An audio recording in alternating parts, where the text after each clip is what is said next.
And next muscle is going to be the masseter. The fancy word for chewing is mastication. So here we have a chewing muscle called the masseter. Okay, you do have them on both sides, right and left.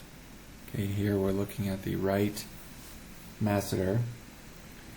Okay, the origin is on the zygomatic bone and zygomatic arch, and then the insertion is on the mandible, the angle of the mandible, and its action is elevation of the jaw.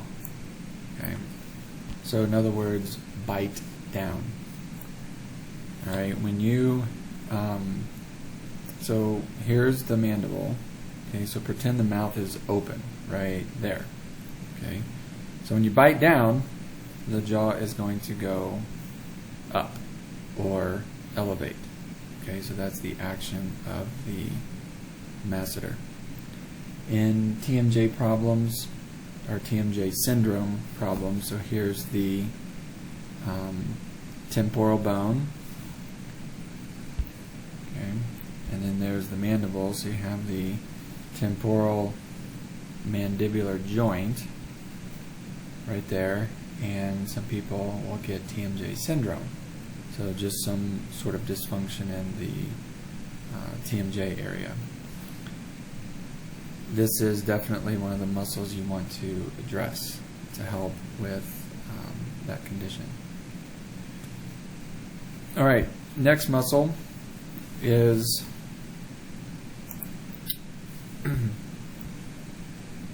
the orbicularis oculi, and we've got them on both sides. So orbit, right? So things that are in orbit, they go in a circle. So you can see the circular muscle rings there. So therefore, orbicularis oculi. Do not confuse that with orbicularis oris. Okay, they sound similar. So oris, or oral, like an oral presentation alluding to the mouth. So there's that muscle there. And then we have the platysma. Okay.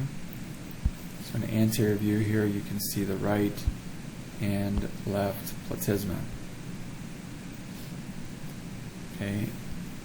We have the buccinator. Okay, so I'm going to isolate this one. Okay, another muscle I want you to know. And this one is going to help retract the jaw. Okay, it goes from mandible to maxilla, so the origin is the mandible, and then the insertion is on the